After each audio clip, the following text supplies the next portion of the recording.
Single mom janitor kissed a billionaire to save his life, and then everything changed. The morning sun gleamed off the glass-paneled exterior of Carlton West, one of the tallest buildings in Midtown Manhattan.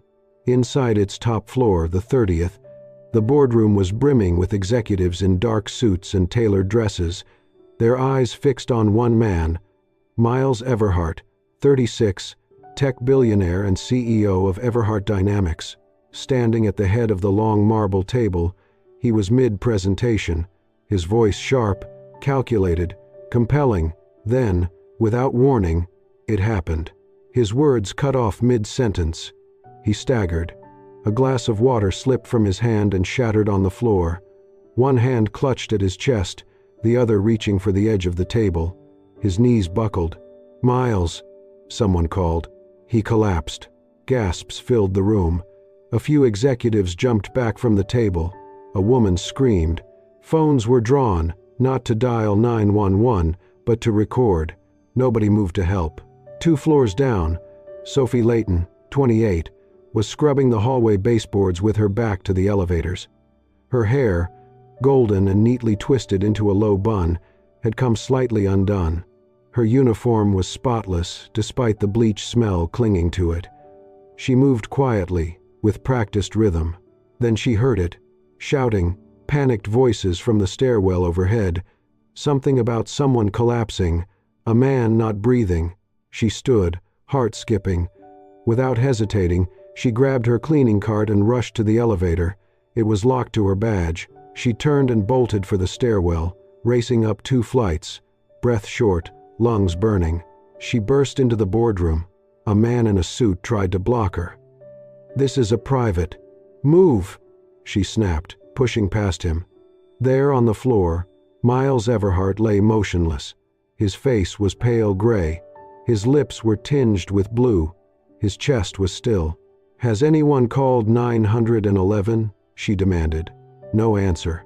"Does anyone know CPR? A few heads shook. A woman muttered something about legal risk. Sophie didn't wait.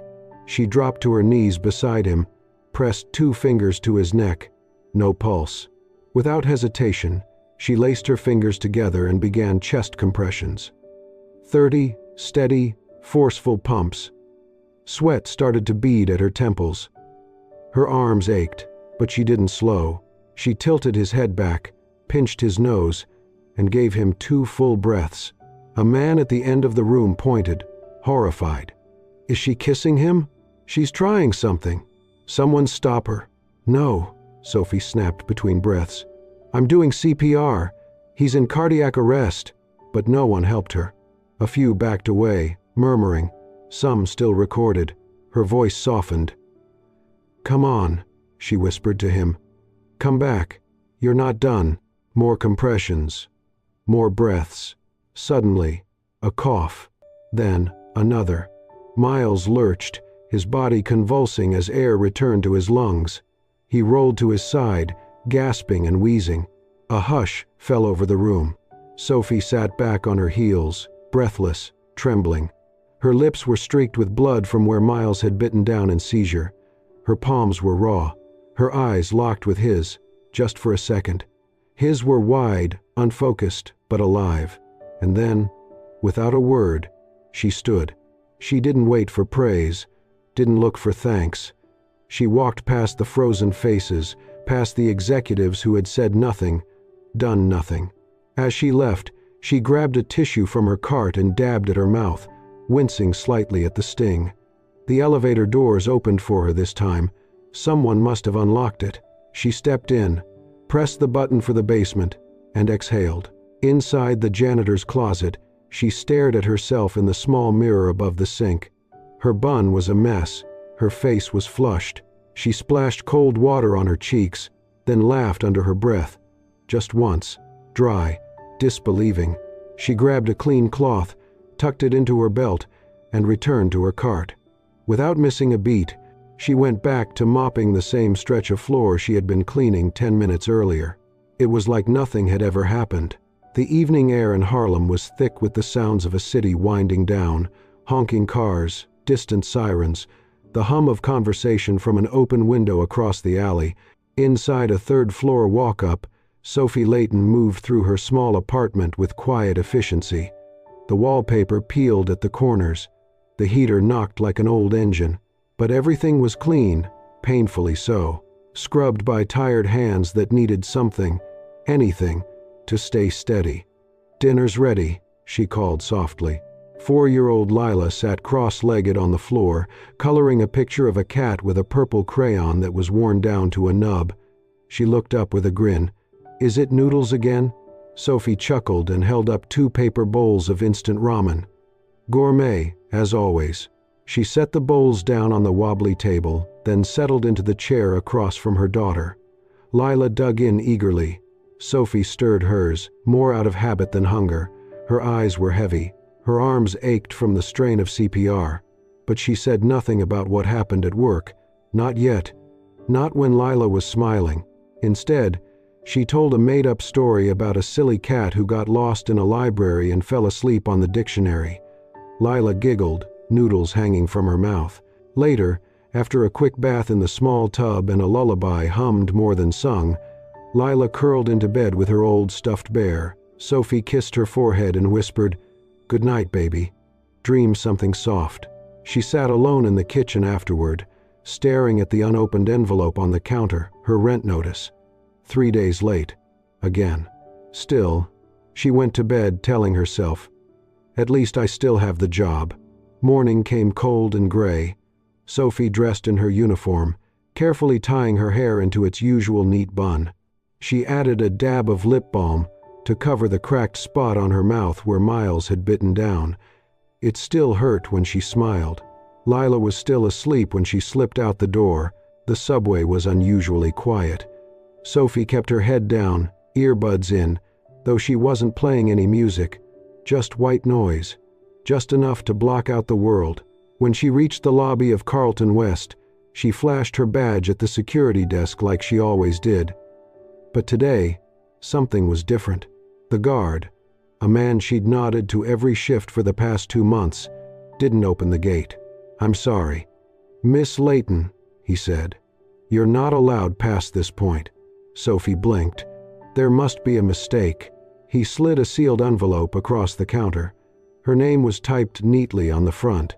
"I was instructed to give you this, and to escort you off the premises if necessary." She opened the letter right there. Termination. Notice. Reason. Inappropriate conduct involving senior executive personnel. Breach of company code of ethics. Her mouth went dry. She looked up, heart pounding. "I saved his life." The guard's eyes were kind but resigned. "I know." She turned and walked out. By noon, it was all over the internet. Photos, blurry and zoomed in, of Sophie kneeling over Miles. Headlines shouted from gossip blogs and clickbait sites. Janitor kisses CEO during collapse, hero or hustler. Single mom shocks boardroom. CPR or seduction. Savior or gold digger. Someone had taken the CPR footage and edited it, cutting the chest compressions, leaving only the moment Sophie gave mouth to mouth. Slowed it down, added a suggestive caption. The narrative took shape faster than truth could catch up. By late afternoon, she had already received 2 rejection emails from other cleaning service companies. One interview she had scheduled was suddenly canceled. She scrolled through comments under the article. She probably planned this. Typical. Trying to sleep her way out of poverty. Bet she has a sob story too. Boo-hoo. Sophie dropped the phone. Her hands trembled. Outside, kids laughed on the sidewalk. Someone played music too loud from a car. But inside her apartment, the silence wrapped around her like a sentence. She didn't cry. Instead, she went to the bathroom, splashed cold water on her face, and stared at her reflection. Same tired eyes, same bun. And yet, nothing was the same. The steady beep of the heart monitor was the first sound Miles Everhart heard when he opened his eyes. The hospital ceiling above him was a blank, muted white. His throat burned. His chest ached like it had been caved in and barely rebuilt. Blinking against the harsh light, he turned his head slightly and saw the IV lines. the monitors, the silent nurse jotting something down at the foot of his bed. "Where?" he croaked. "Street Vincent's," the nurse replied gently. "You've been unconscious for a little over a day. You went into sudden cardiac arrest during a meeting." Miles tried to sit up. Pain stabbed through his ribs. The nurse urged him to stay still, but he wasn't thinking about pain, or the hospital, or even his company. He was thinking about a dream. Or was it a dream? Each time he had drifted in and out of consciousness, he heard it, a soft voice in the dark. "Come back. You're not done yet." At first, he thought it was a hallucination, but it repeated again and again, like a memory that didn't belong to him. Accompanying it was always the same image: a woman, blonde hair, low bun, tearful eyes, leaning over him, her lips close to his, her hand pressed gently against his chest. There had been no fear in her face, just urgency, and something else, something tender. That morning, once he was cleared to sit up, Miles called for his assistant. "I want security footage," he said, voice hoarse but firm. "From the boardroom, right before I collapsed." His assistant hesitated. "Sir, there's been a lot of media speculation." "I don't care about speculation," he snapped. "I want the truth. Bring me the raw files. Every angle." By the afternoon, he had a laptop in front of him and the unedited camera feed queued up. He watched silently. There he was, mid-sentence during the presentation, then faltering, clutching his chest, falling. He saw himself lying there, lifeless. Then, a woman bursting through the doors, blonde hair twisted back into a simple tight bun. She dropped to her knees, checked his pulse, started compressions. Not once did she look for approval. She acted swiftly, confidently. Then came the part the world had seen, mouth to mouth, but not a kiss. It was clinical, urgent, life-saving. In the background, he could hear the voices, shouting, confusion. What is she doing? Someone stop her. And then, one voice, cutting through it all. She's just a janitor. She shouldn't even be in here. Miles paused the video. A janitor? He stared at the frozen frame, her face inches from his, her hand braced against his chest. The edge of her uniform sleeve was visible. There was blood on her lip, his, probably. She had not flinched. He remembered that part now. The warmth returning, the breath, the pressure of her hand grounding him when everything else was fading.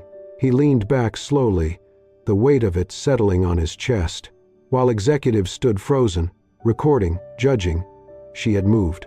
She had saved him, and the world was trying to ruin her for it. The days blurred.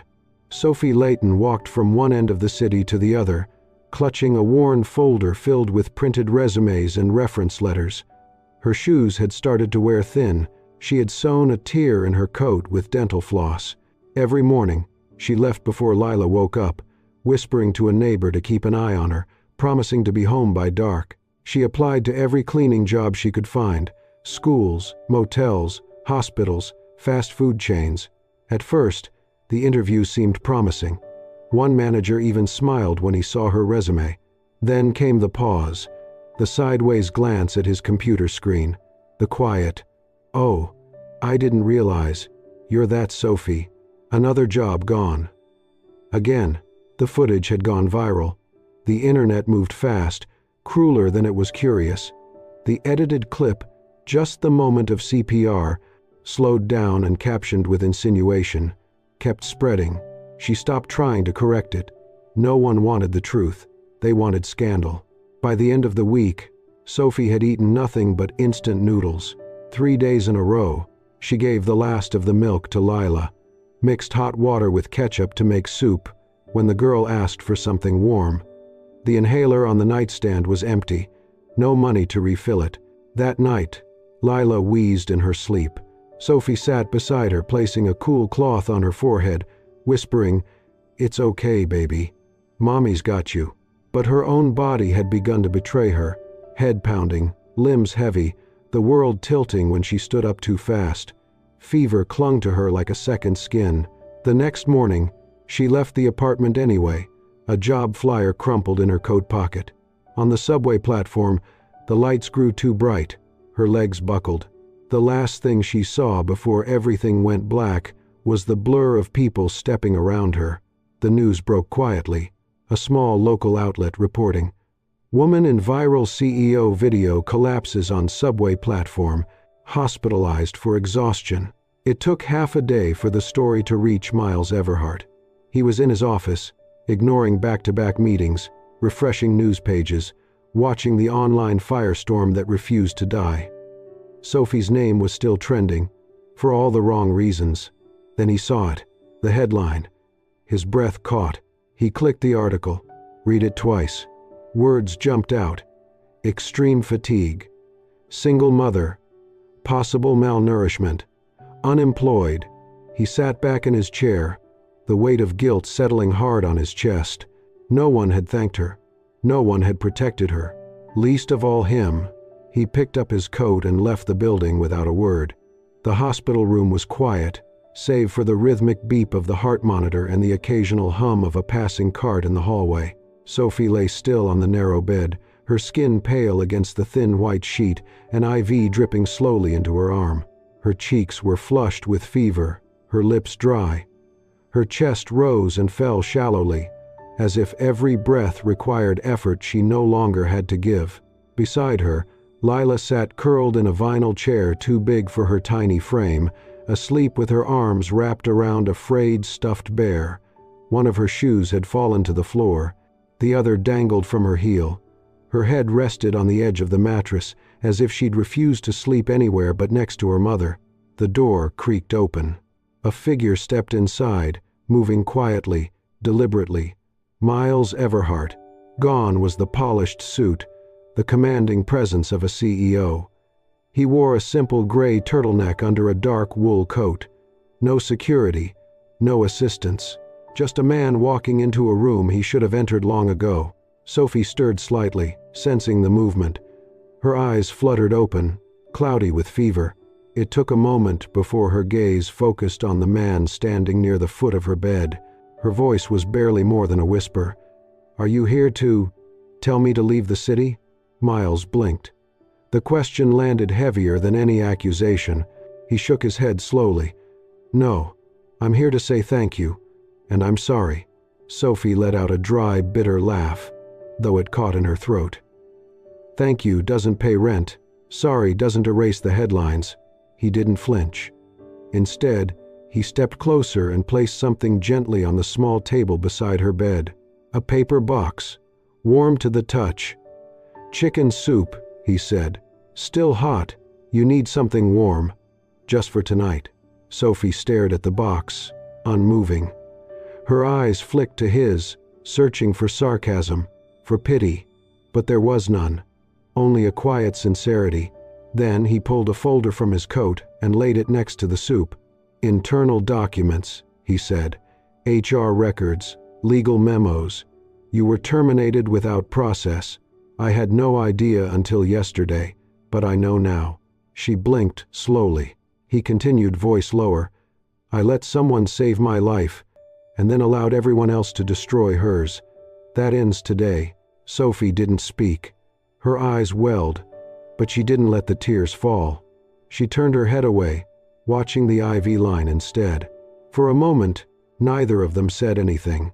Miles followed her gaze to the sleeping child. Lila shifted in her sleep, murmuring something incomprehensible. He stepped closer to her chair and gently picked up a folded blanket from the corner of the room. Without a word, he draped it over Lila's shoulders, tucking it in beneath her chin. His hand lingered just long enough to softly brush a lock of blonde hair from her face. "She's like you," he said softly. "Strong, brave." He reached into the pocket of his coat and took out a small plush cat, its fur bright pink, a ribbon around its neck. "I wasn't sure what she liked, but I figured she might be a cat person." He placed the toy gently beside Lila, careful not to wake her. Then he turned to leave. His hand was on the door handle when he paused. He didn't look back right away. His voice, when it came, was steady, measured. "When you gave me breath, You didn't ask who I was. You didn't wait for permission. You just saved me." Now he turned, meeting her eyes one last time. "Let me try to save what the world took from you." And then he was gone. The room fell silent again, except for the monitor's beeping and the quiet rustle of Lila shifting beneath her new blanket. Sophie closed her eyes. For the first time in days, sleep came easily. The press conference room at Everhart Dynamics was unlike any gathering the building had hosted before. It was filled wall to wall with reporters, photographers, cameras broadcasting live feeds to every major news outlet in the country. The air buzzed with anticipation. The CEO of one of the world's most influential tech companies was about to speak for the first time since surviving cardiac arrest, and the public wanted answers. Flashbulbs popped as Miles Everhart walked to the podium. He looked composed but not rehearsed. His charcoal suit was crisp, but there was a new weight behind his eyes, a gravity that hadn't been there before. Sitting quietly in the front row was Sophie Layton, wearing a modest navy blue dress and a light cardigan. Her hair was tied in its usual bun, neater than usual. Beside her, Lila sat wide-eyed and clutching her new pink plush cat, swinging her legs silently. Miles looked over the crowd, then into the camera lens broadcasting to millions. He began. "I was clinically dead for over 2 minutes.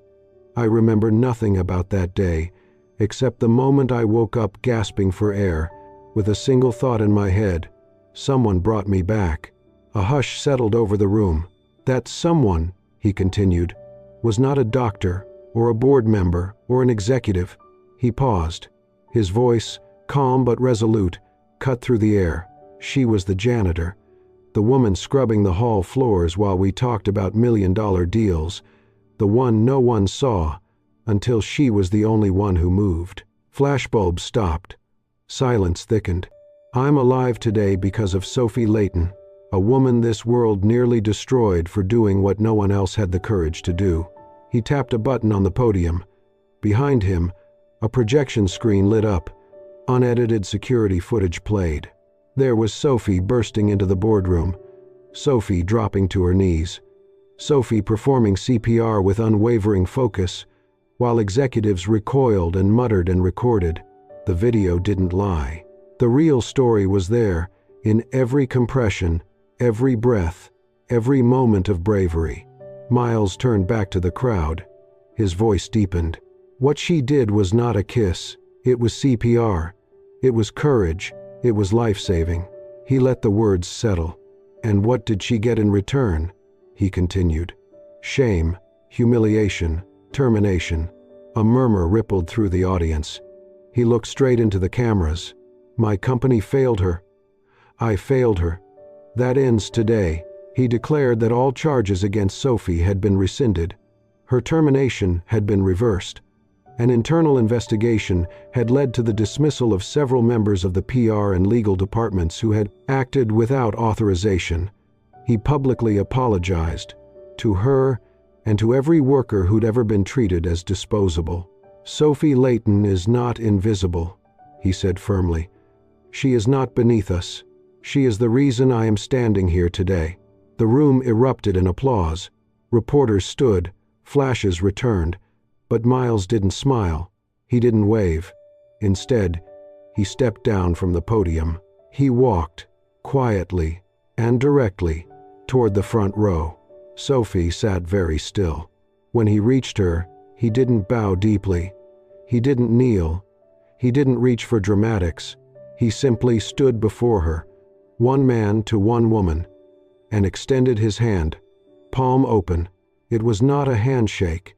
It was a gesture of recognition, of humility, an offering of dignity. Sophie hesitated for just a moment. Then she reached out and laid her hand in his. Their fingers met. She gave the slightest, steady squeeze. The cameras didn't matter. The applause faded. In that instant, everything else fell away. Not a romance. Not a rescue. Just recognition, from the highest office to the humblest hands. And for the first time, the world saw Sophie Layton not as a scandal, not as a symbol, but as a hero. The elevator doors opened with a soft chime. This time, Sophie Layton stepped out not in her janitor's uniform, but in a simple blouse and skirt. Her hands weren't calloused from bleach, and she wasn't pushing a cart. She stood a little straighter, moved a little slower, each step uncertain but deliberate. The same marble floors, the same glass walls, but everything felt different. Miles's assistant greeted her politely and led her to the corner office, his office.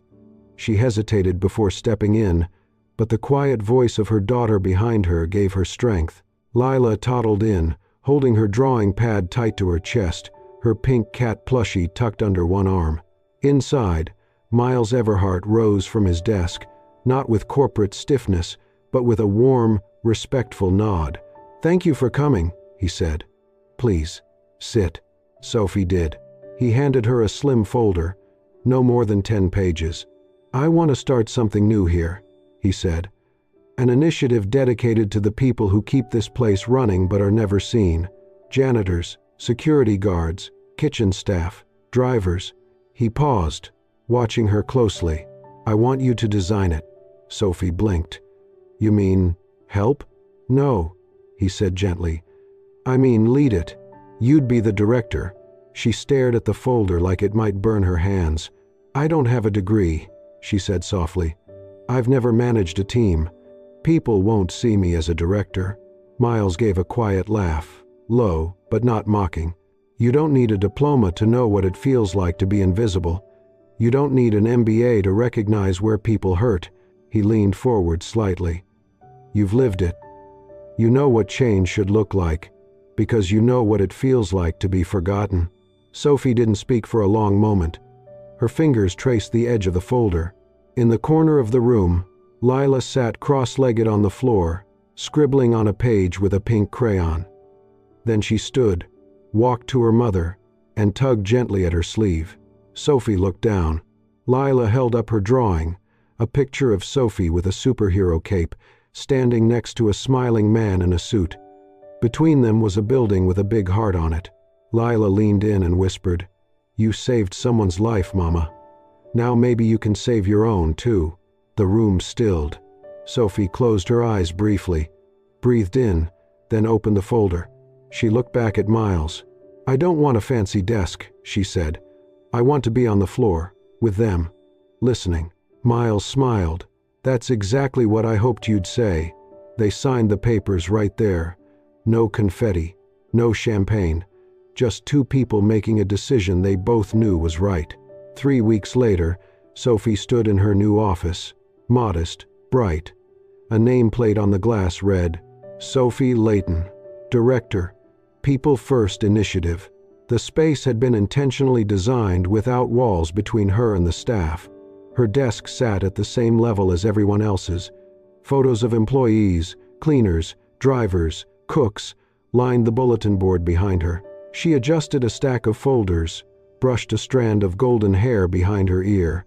Her bun was neater today, her smile steadier. Lila sat beside her on a small couch, swinging her legs and drawing again. This time a park, a sun, and a cat with a crown. Through the open door, Miles passed by, then stopped. He leaned gently against the doorframe, watching for a moment. "You've made this place feel warmer," he said. Sophie turned toward him. "Not just me." He nodded once. Then he left her to it, with a look that said more than words ever could. She turned back to her desk, where new resumes waited. Voices she would listen to. Lives she would not let be forgotten. And for the first time in years, Sophie Layton was not surviving. She was building. The conference room had never seen this kind of gathering before. No suits, no titles, no tech jargon on screens. Instead, rows of folding chairs were filled with janitors, kitchen staff, night shift guards, cafeteria workers, faces weathered by long hours, overlooked effort, and silence swallowed over years. At the front stood Sophie Layton. No microphone, no podium, just her voice, just her heart. She took a breath and looked around the room. These were her people. The ones who mopped the marble before sunrise. The ones who stayed behind when everyone else had gone home. She stepped forward, I used to scrub these floors while board members walked past without seeing me. Not because they were cruel, but because no one ever taught them to look. A pause. No one is born to be invisible, she said gently. And starting today, no voice in this building will go unheard. Not on my watch. Silence fell. Not the kind born of fear, but the kind that comes when people realize they've finally been seen. Then came the clapping. Slow, then stronger, until it filled the entire room. After the meeting, as the employees trickled out, some wiping away tears, some just nodding in gratitude, Sophie lingered. She was stacking papers, clearing coffee cups, when she noticed it. A small bouquet resting on the corner of her desk, white daisies, modest and bright. Tucked between the stems was a handwritten card, plain and without embellishment. She opened it. For the woman who gave me breath when no one else would. M. Sophie stared at the note for a long moment. Her fingers brushed the petals, and something in her chest softened. Not pain, not even gratitude, something quieter, a warmth that asked nothing in return. That night, the city was quiet under a veil of winter air. On the balcony of a modest apartment high above the street, Sophie stood with Lila, wrapped together under a thick shawl. The lights of Manhattan shimmered in the distance, but Sophie's eyes weren't on the skyline. They were on the building across the street, on the window that was still lit. Miles's office. She pulled the scarf tighter around her daughter's shoulders and whispered, "I never thought I'd get to step out of the dark like this." Lila leaned into her. "Are you happy now, Mama?" Sophie paused. She didn't answer right away. Then, eyes still fixed on that single glowing window, she said quietly, "For the first time in my life, I feel seen." Lila smiled. Sophie kissed the top of her head. On the other side of the glass, Miles stood by his desk, the light of the city casting long shadows across the room. In his hand, he held a folded drawing, Lila's gift from the press conference, a stick figure version of himself, a tall blonde woman beside him, and a child in the middle holding both their hands. He smiled, not with triumph, not with relief, but with something else, hope. He looked down toward the balcony across the street, where two small silhouettes stood wrapped in one another. He didn't wave. He didn't move. He just stayed there, watching, quiet, present. And for the first time in his life, he didn't feel alone in the tower. He felt connected, not through status, not through debt, but through something that asked no promises, only presence, a beginning, nothing more, but nothing less. If this story moved you, we invite you to stay with us on this journey of humanity, hope, and healing. At Soul Stirring Stories, we believe in the quiet power of everyday people, the janitor, the single mother, the silent hero, who show us what courage truly means. If Sophie's story touched your heart, please hit that hype button to let us know. And don't forget to subscribe for more emotional, true-to-life stories that lift your spirit and restore your faith in the goodness of people. Thank you for watching and for feeling with us.